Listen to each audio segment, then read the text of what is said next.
고린도전서 51번째 제목으로 은사는 참 좋은 것입니다. 1이라는 제목 갖고 말씀 연애를 나누겠습니다. 은혜의 시간 되기를 주의 이름으로 소망합니다. 저녁반 소그룹이 화요일 날 모이고 있는데 저녁반 소그룹이 모일 때마다 나누고 있는 교재를 보면 그 교재에서 저자가 사랑한다라는 단어와 좋아한다는 단어를 탁월한 언어적 감각을 갖고 해석한 글이 있습니다. 오늘 이 글을 읽으면서 설교를 시작하겠습니다. 주님은 우리에게 원수를 좋아하라 하지 않으시고 사랑하라 하신 것이 참 다행이라고 생각한다. 좋고 싫음은 거의 본능적이고 즉각적인 반응이지만 사랑은 의지적인 노력을 포함하니 개선의 여지가 있다. 이 글을 지체들과 함께 나누다가 이런 생각이 들었습니다. 여러분, 일반적으로 좋아하는 것이 쉽습니까? 사랑하는 것이 쉽습니까?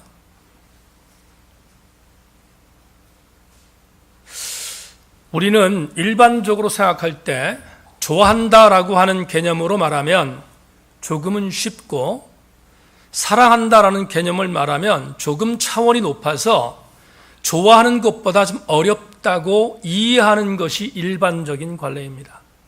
그런데 삶이 메시지다는 책을 쓴 저자가 그걸 반대로 해석했습니다. 저자는 좋아하는 것이 사랑하는 것보다 쉽다는 것입니다. 왜 그런가 하면 좋아한다는 개념, 이 개념은 본능의 문제라고 저자는 해석합니다. 그러나 사랑은 의지적인 문제라고 말합니다.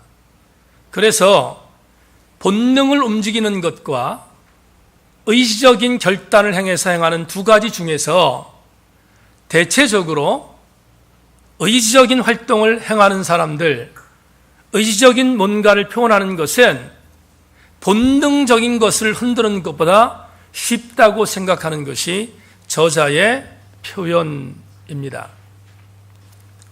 이런 면에서 바라볼 때 저는 저자의 이 의견에 대하여 지지하는 편입니다. 여러분, 본능을 움직이는 것은 감각적입니다.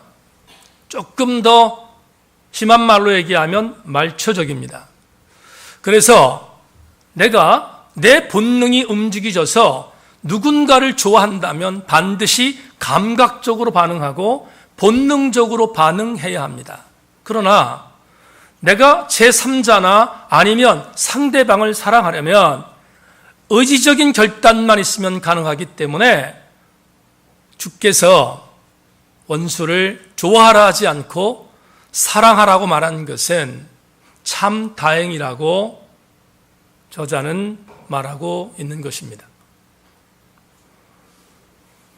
오늘 설교 제목을 은사는 참 좋은 것이다 라고 정했습니다.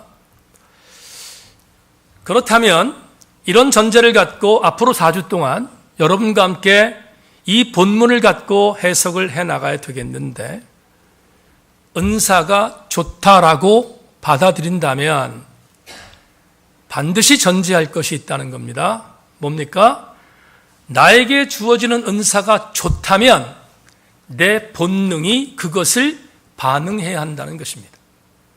앞으로 말하는 9가지 은사 중에 어떤 은사가 됐든 간에 그 은사가 나에게 임할 때 내가 할 반응은 본능적으로 반응할 때 그 은사가 좋아진다는 의미를 전제합니다. 그런데 한 가지 더. 단순히 은사는 좋아하는 것 갖고는 부족함이 있다는 것입니다. 그게 우리가 생각해야 할 숙제이고 해석해야 할 과제입니다. 은사는 본능적으로 반응하여 좋아하는 것도 필요하지만 또 한 가지, 은사는 본능을 뛰어넘는 영적인 문제이기 때문에 영적인 조화함이 있어야 합니다. 오늘부터 말하는 9가지, 오늘은 2가지를 말씀드리겠지만 이 2가지의 은사를 내가 받아들이려면 그냥 좋아하는 조화함, 본능적인 조화함을 갖고는 안 되고 영적인 조화함이 있어야 한다는 사실을 전제하면서 지금부터 4주 동안 9가지 은사를 추적하려고 합니다. 본문을 4주 동안 나누는 이유는 간단합니다. 한국교회가 이 본문에 대한 관심이 지대하기 때문입니다. 여러분과 함께 나누는 오늘부터 4주 동안 이루어지는 은사 나눔은 조금은 지적인 수준을 뛰어넘는 해석과 함께 은사에 대한 공부를 해나갈 예정으로 있습니다. 오늘도 설교가 절대로 쉽지 않지만 그러나 최선을 다해 볼 것입니다. 2가지의 은사에 대하여 집중력을 가져주실 수 있기를 부탁합니다. 오늘 여러분과 나눌 은사는 2가지입니다. 첫째, 지혜의 말씀이라는 은사입니다. 오늘 본문 처음에 나오는 8절을 읽겠습니다.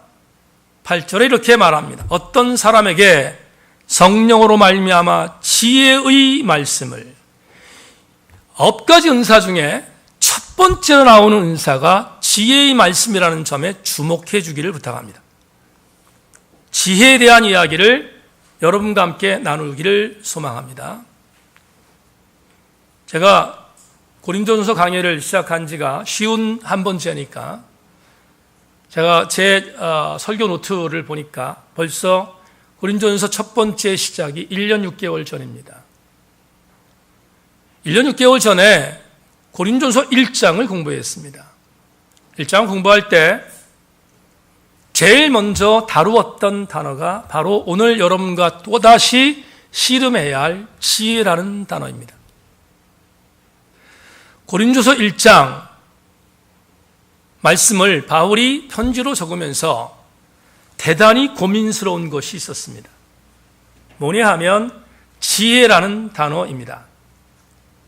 우리 바울의 전도 여행을 조금만 추적합시다. 바울이 1차, 2차 전도 여행을 감당했습니다.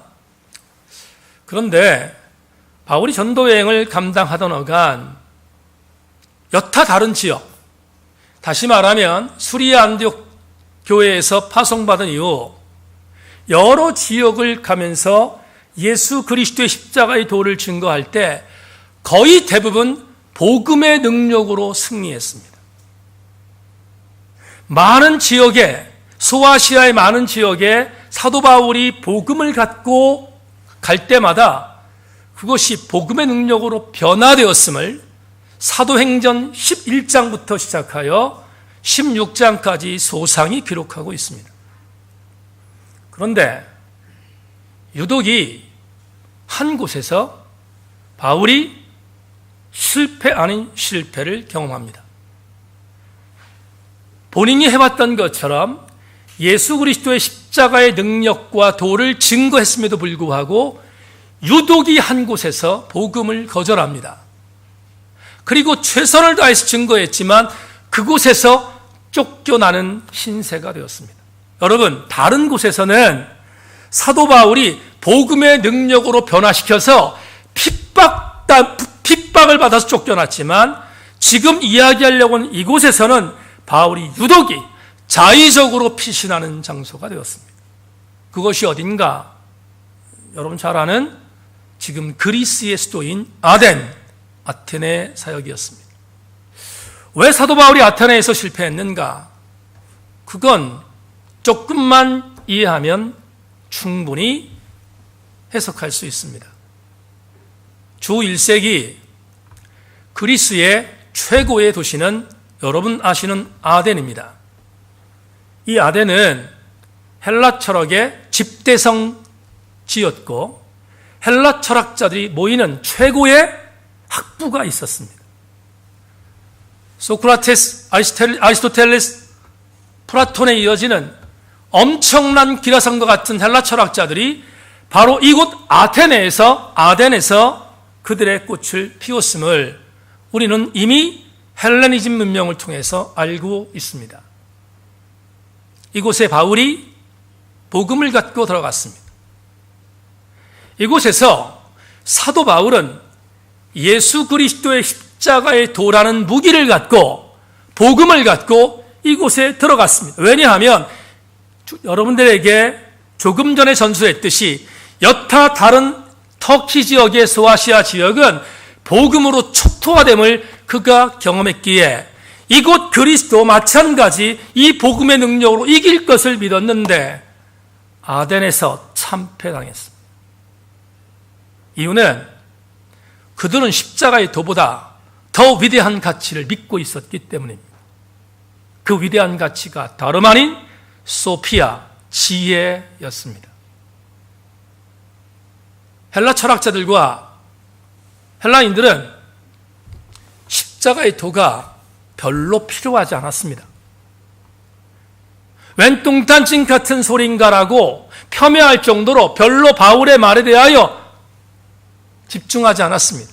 이상한 궤변, 이상한 도를 갖고 우리에게 전한다고 폄훼했지 그걸 별로 좋아하지 않았습니다. 여러분 일본에 가면 일본 사람들에게 예수 증거하기가 참 어렵습니다. 이유가 뭔지 아십니까? 제가 교토에 가서 교토에서 만난 일본인들을 보면 일본인들에게 예수 그리스도를 말하면 받아들입니다. 거부하지 않습니다. 왜 받아들인지 아십니까? 예수 그리스도는 일본 사람들이 믿는 오만신 중에 하나입니다. 같은 맥락으로 고린도 교회에 고린도 지역에서 여러분 고린도를 제가 지금 공부하고 있는데 이제 아덴에서 고린도로 말씀드린 이유가 있습니다. 아덴이라고 하는 곳에서 참패했던 사도 바울이 더 이상은 견딜 수 없어서 외로운 마음을 갖고 힘든 마음을 갖고 여러분 아덴에서 불과 얼마 떨어지지 않은 고린도 지역으로 옮기지 않았습니까? 고린도에 옮겨서 고린도에서 복음을 증거하러 갔는데 아덴과 별로 다름이 없습니다. 왜냐하면 고린도 역시 지혜라는 가치가 그들을 점령하고 있었기 때문입니다.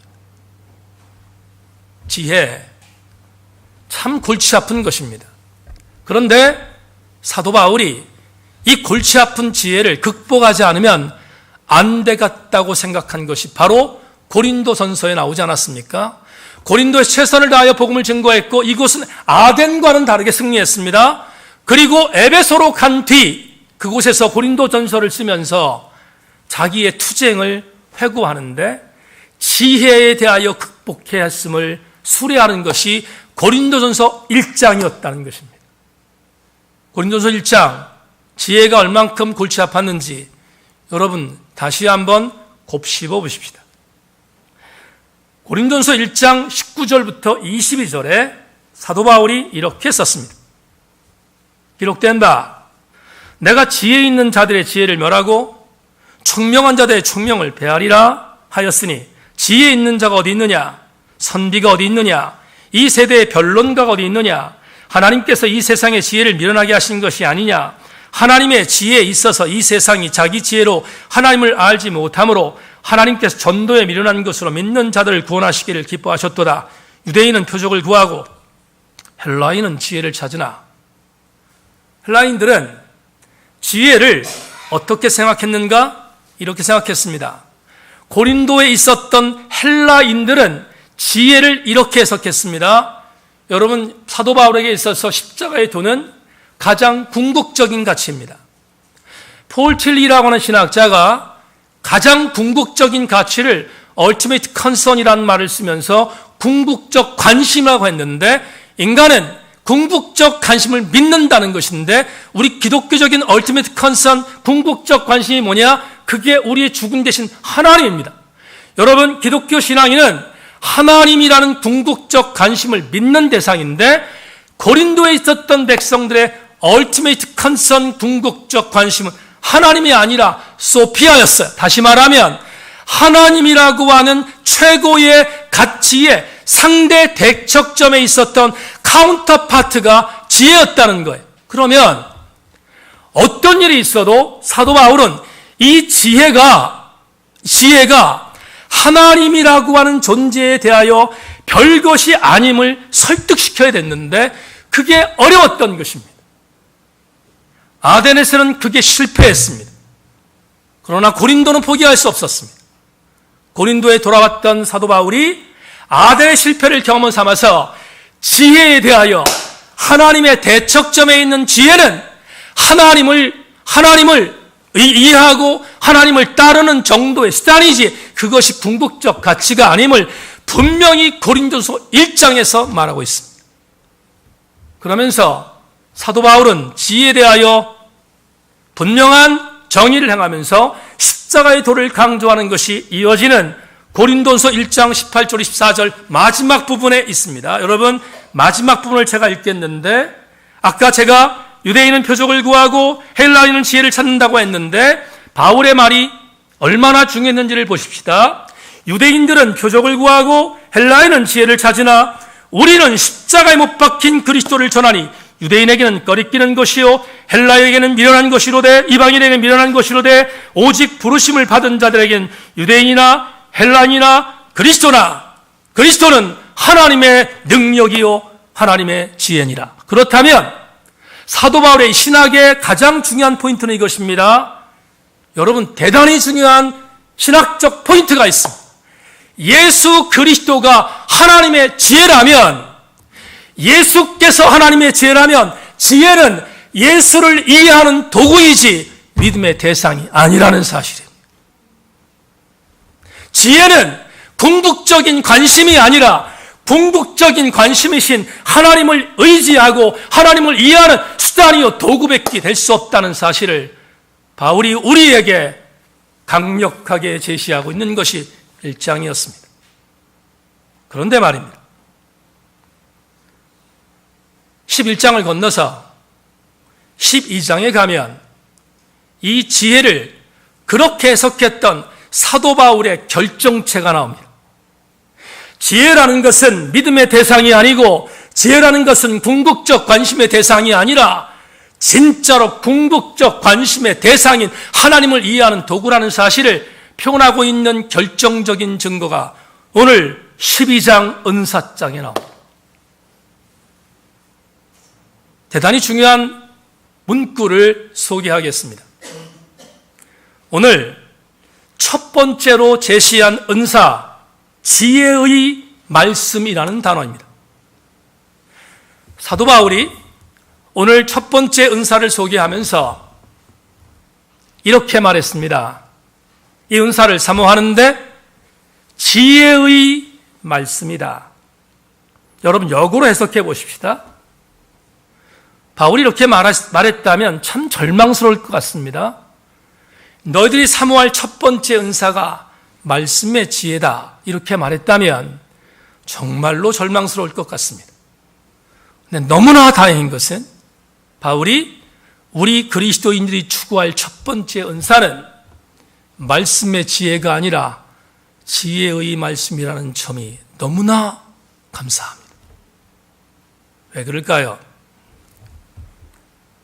보통 우리나라 언어 중에 뭐뭐의라고 하는 소유격 관사를 쓸 때 소유격 관사가 쓰여진 앞에 단어는 뒤에 나오는 단어의 수식어입니다. 다시 말하면 지혜의 말씀이라고 표현했다면 지혜는 목적이 아니라 말씀이 목적이라는 뜻입니다. 다시 말한다면 지혜의 말씀이라고 표현했다면 지혜는 말씀을 수식하는 수식어에 지나지 않는다는 것입니다. 그렇다면 우리들이 추구해야 할 은사의 첫 번째 목록은 지혜가 아니고 말씀이지 않겠습니까? 그런데 바울이 1장에서 고린도서 1장에서 그렇게도 경계했던 지혜를 말씀의 도구로 삼았다는 것은 기가 막힌 통찰이 아닙니까? 지혜의 말씀, 성서적인 내증으로 여러분에게 이것의 정체가 무엇인지를 해석하겠습니다. 열왕기상 3장을 보면 우리가 잘 아는 솔로몬이라는 이스라엘 통일왕국의 세 번째 왕이 다윗이라는 선왕의 엄청난 업적을 이어받고 이스라엘을 통치하는 통치 직전 기브온 산당에 올라가서 일천 번제를 드리는 기사가 열왕기상 3장에 기록되어 있습니다.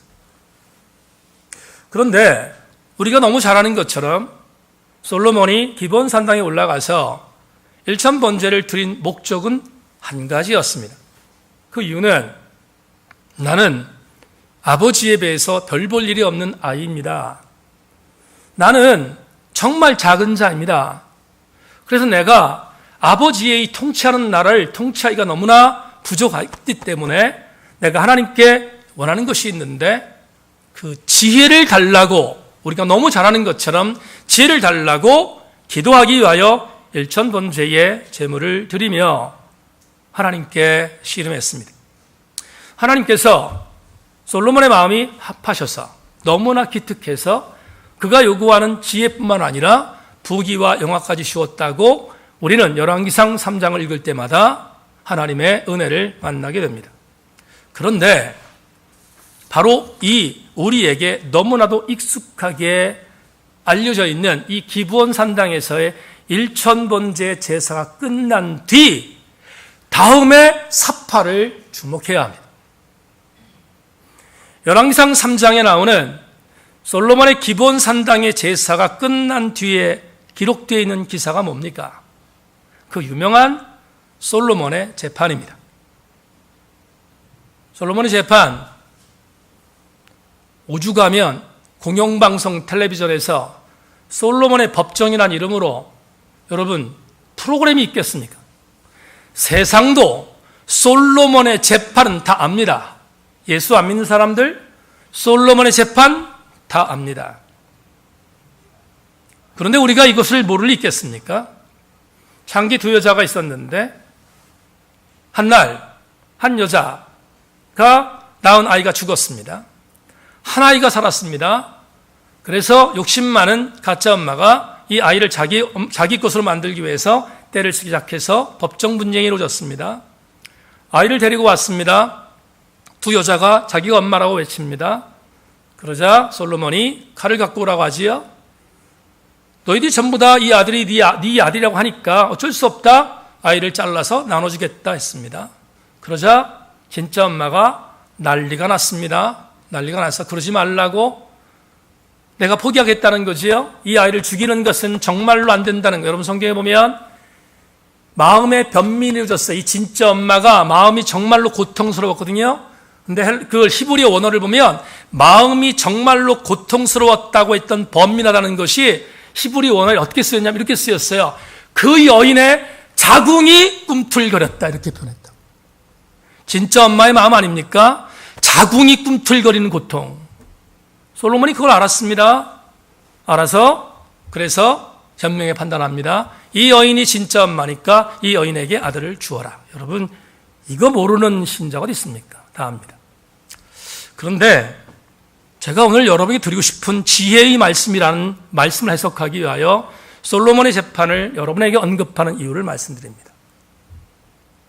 솔로몬의 재판이 열왕기상 3장에 기록되어 있습니다.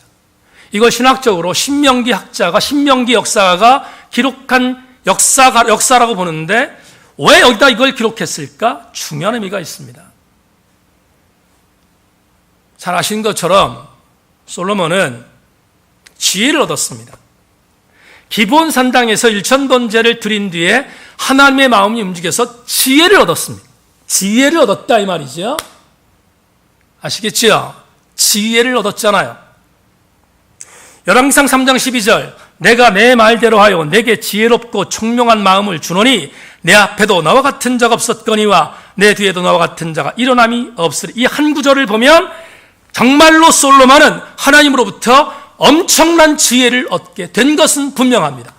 여러분 그 지혜를 얻게 된 증거가 뭐냐? 솔로몬의 재판이에요. 그런데 이 재판을 해석하면서 우리가 잘못하면 지나칠 수 있는, 간과할 수 있는, 소홀할 수 있는 한 구절을 되새겨야 합니다. 그 구절이 뭔가? 열왕기상 3장 14절을 여러분이 읽어드리겠습니다. 들어보십시다. 내가 만일 내 아버지 다윗 행함같이 내 길로 행하며 내 법도와 명령을 지키면 내가 또 내 날을 길게 하리라. 보세요. 3장 13절에서 지혜를 주셨어요. 3장 13절의 말씀을 보면 지혜를 주셨다고 언급했어요. 그런데 곧바로 14장에서 그 지혜만 갖고 안 된다는 사실을 암시합니다. 그게 14절이에요. 14절에서 내가 너에게 지혜를 줬는데 지혜를 준 것 같고 이렇게 살라. 이게 여러분 역사가의 중요한 포인트인데 뭐라고 되어 있는가? 내 아버지 다윗이 행함같이 내 길로 행하며 내 법도와 명령을 지키면 너의 날이 또 그렇게 길어질 것이다. 그러면 열왕기상 기자는 뭘 강조한 겁니까? 지혜를 강조한 겁니까? 아니면 아버지 다윗이 지켰던 명령과 법도를 강조한 것입니까? 시편 119편은 성경에서 가장 긴 절수를 갖고 있는 성경입니다. 시편 119편 1절부터 176절까지 신앙을 공부한 사람은 너무 잘 압니다. 여러분 히브리어 알파벳가 있습니다. 알파벳 맨 처음서부터 맨 마지막에 언어적인 용법으로 176절을 시작했습니다. 알레부터 시작해서 하나를 기록했는데 모든 176절에 동일하게 나오는 공통 언어가 있습니다. 뭔지 아십니까? 단어는 달라요. 명령, 규례, 법도, 계명 굉장히 다릅니다. 176편에 여러 단어가 나옵니다. 그런데 그 하나의 공통점이 있습니다. 그게 말씀입니다. 그렇다면 우리는 지혜의 말씀이라는 것을 해석할 수 있습니다. 사랑하는 교우 여러분, 우리에게 지혜를 하나님이 주십니다. 때를 따라. 여러분들도 지혜를 받고 저도 지혜를 받습니다. 그런데 지혜 갖고 자랑하면 안 됩니다. 왜냐하면 그 지혜는 도구이기 때문입니다. 무슨 도구입니까? 그 지혜는 솔로몬이 그 지혜를 통하여 이스라엘 신앙 공동체를 아름답게 인도했던 가장 중요한 수단이었던 하나님의 말씀을 이해하도록 만드는 도구였습니다. 교우 여러분, 나는 우리 새인교회 교우들이 지혜라고 하는 것을 하나님이 주셔서 받기를 원하지만 그 지혜를 자랑하지 않고 지혜를 통하여 말씀을 이해할 수 있는 능력의 은사를 더 사모하기를 소망하고 더불어 그 지혜의 말씀 때문에 하나님의 교회에 유익이 되고 그 지혜의 말씀 때문에 여러분의 신앙생활에 큰 은혜가 임할 수 있는 은사가 여러분에게 임하기를 주님의 이름으로 축원합니다. 지난 목요일 날 유성숙 선교사님이 오셨습니다. 필리핀에서 15년 동안 사역하며 31개의 교회를 지어서 하나님께 영광을 돌리고 있는 주의 종입니다. 근데 이분을 제가 안 지가 파주에서부터 알았으니까 상당히 오래됐습니다. 이 선교사님을 파주에서부터 알고 그분에게 관계를 함께 교제하면서 그분을 선교사로 파송할 때 선교사 파송을 했고 지속적으로 그분을 지원했습니다. 근데 제가 바보가 아니지 않습니까? 왜 유성수 선교사님을 그렇게 지원했는가? 저는 유성수 선교사님을 만날 때마다 그분이 받고 있는 지혜의 말씀의 은사를 본받습니다.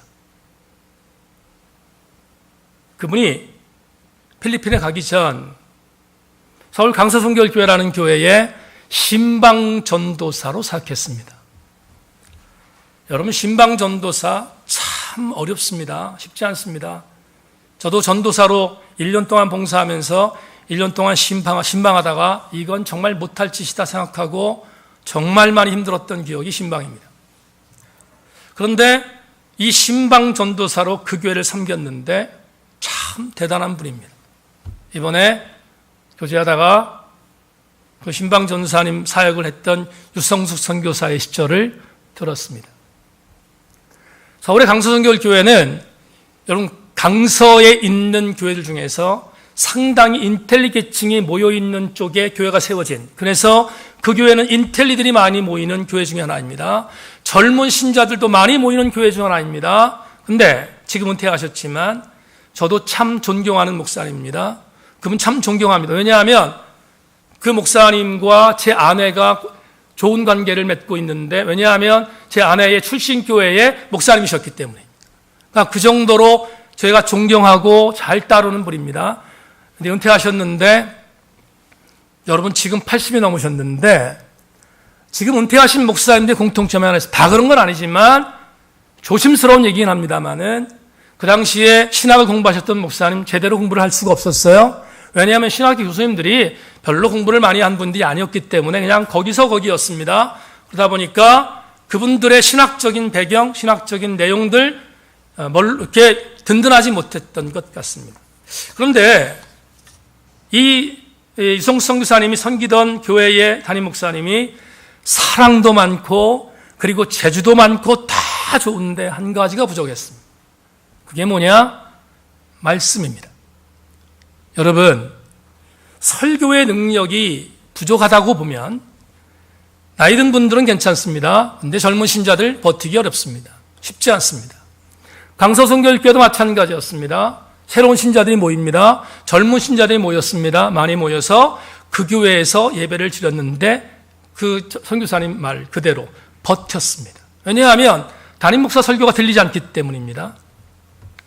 그러다 참다 못해서 더 이상은 이 교회를 나올 수 없다고 해서 많은 죄송인들이 교회를 떠나기로 마음먹었던 것 같습니다. 신방전사 역할이 뭡니까? 신방전사 역할, 그 사람들 붙드는 것입니다. 신방 갔습니다. 근데 가서 할 말이 별로 없습니다. 왜냐하면 그들이 왜 교회를 안 나오는지 아니까 할 말이 없습니다. 근데 이 선교사님 참 기도 많이 하는 분이거든요. 기도하는 가운데 하나님이 주신 은사가 임했습니다. 그 은사가 뭔지 압니까? 지혜의 은사입니다.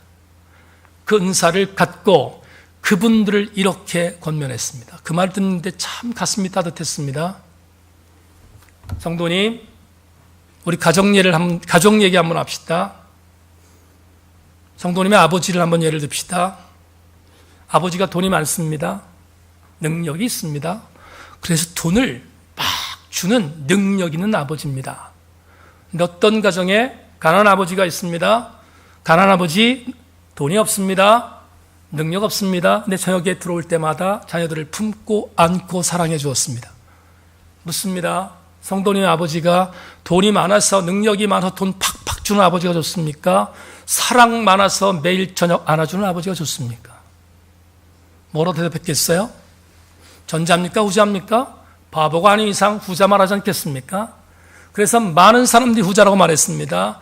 우리 교회 목사님, 말씀은 조금 부족하지만 사랑은 최고이지 않습니까?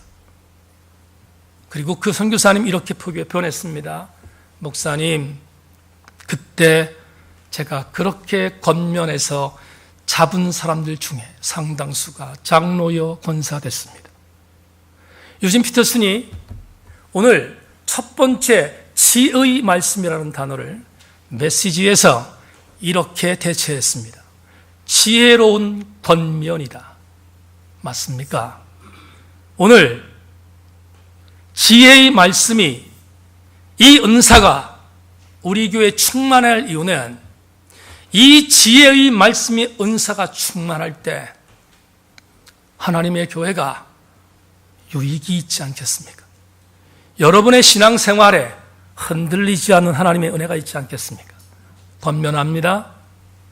오늘 우리 여기에 모여있는 2부에 나오신 교우 여러분, 여러분에게 말씀을 해석할 수 있는 은혜, 지혜의 말씀의 은사가 충만하기를 주님의 이름으로 축원합니다. 두 번째, 마지막으로 또 하나 씨름할 게 있는데 8절에 나오는 또 하나의 말씀이 있습니다. 뭡니까? 어떤 사람은 같은 성령을 따라 지식의 말씀을. 두 번째 은사 나왔습니다. 지식의 말씀이라는 은사입니다. 자, 여기서도 대단히 중요한 것을 한번 생각해 봐야겠습니다. 지식의 은사.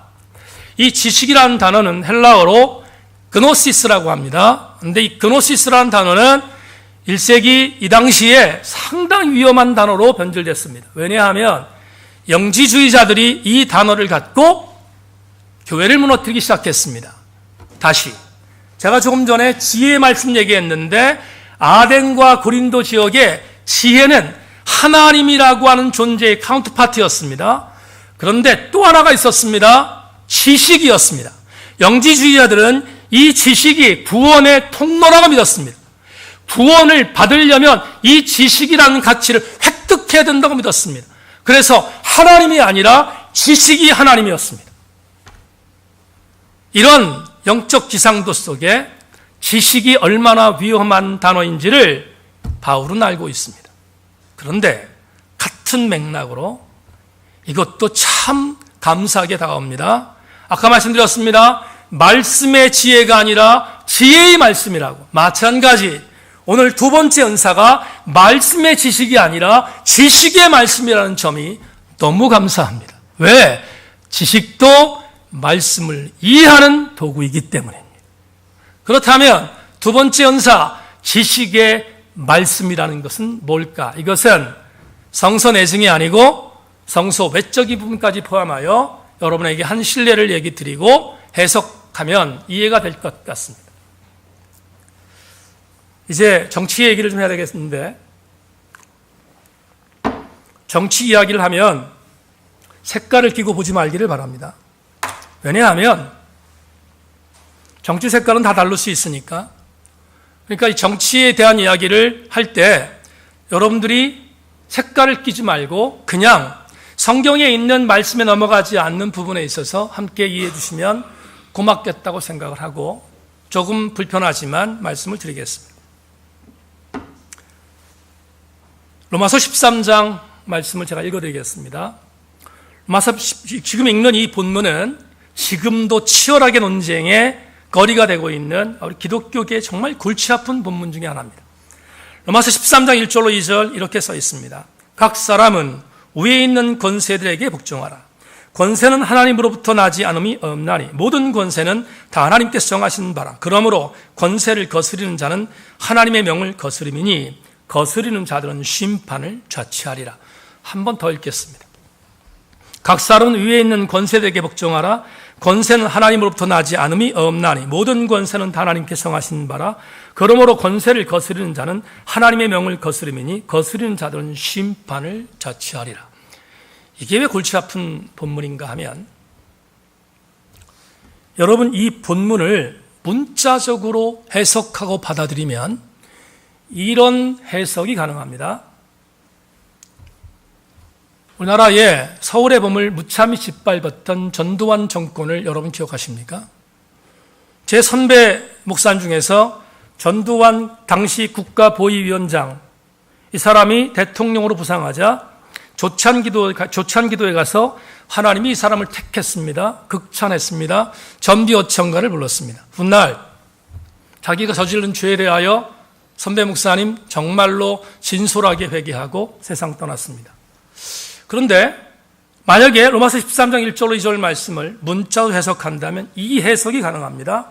전두환 씨 그렇게 정권을 잡았지만 하나님의 뜻이니까 성도들도 순종하라는 것입니다. 말하지 말고 토달지 말고 순종하라는 것입니다. 위에 있는 권세는 하나님께 주셨으니까 절대로 반대하면 안 된다. 그렇게 해석하는 것입니다. 그래서 제 선배 목사님도 그때 그 당시에 물론 물리적인 압박이 있었기 때문이겠지만 그렇게 말씀을 합리화해서 가서 전비어천가를 부른 것입니다. 또 하나, 여러분 히틀러를 아시죠? 히틀러 얼마나 기가 막힌 사람입니까? 이 땅에 태어나서는 안 되는 존재였습니다. 근데 당시 독일 교회가 히틀러에게 굴복했습니다. 히틀러가 제2차 세계대전을 벌이는 것은 하나님의 뜻이라고 설교하라고 하는 설교에 항복했습니다. 안 하면 죽이니까. 그래서 수많은 사람들이 굴복했습니다. 여러분, 그들이 독일의 2차 세계대전이 발생할 때 독일 루터교회 목사들이 정말로 히틀러에 대해서 인정했던 한 가지 방법은 바로 로마서 13장 1절로 2절입니다. 이것 봐라! 이러니까 굴복하라는 것입니다. 똑같은 의미로 말씀드립시다. 그렇다면 김일성, 김정일, 김정은 북한 사람이 잘못하는 거 없습니다. 여러분, 그들도 위에서 준 권세이지 않겠습니까? 그러니까 복종하는 게 당연하지 않겠습니까? 이렇게 기가 막힌 말도 안 되는 해석이 가능한 것입니다. 그래서 로마서 13장 1절과 2절은 여러분, 성서 해석적인 해석이 너무 중요합니다. 이 말씀 가지고 저는 나름대로 생각하는 부분이 있었지만 금년 초 광화문에서 촛불이 타오를 때 숭실대학 권영경 박사, 기독교 신학대학 교수입니다. 기독교학과 교수인데 권영경 박사가 로마서 13장 다시 읽기라는 책을 썼는데 정말로 반가웠습니다. 권영경 박사가 로마서 13장 1절과 2절을 이렇게 해석했습니다. 야, 이건 정말 탁월하다 생각했습니다. 주 1세기에 사도 바울이 로마에 편지하는 글 가운데서 이 권세, 그 당시의 권세는 로마의 황제였습니다. 로마 황제였고 왕들이었습니다. 그에게 복종하라는 말이 불편했습니다. 그런데 권영경 박사가 21세기에 위에 있는 권세, 엑수시아라는 단어를 이렇게 해석했습니다. 제가 탁월하게 생각했는데 박수 쳤습니다. 그대로 읽겠습니다. 바울의 가르침을 오늘 우리의 상황에 적용하라고 할 때 국민이 주권자라는 신념은 매우 중요하다. 현대 정치 환경과 이념은 교대 사회와 다르다.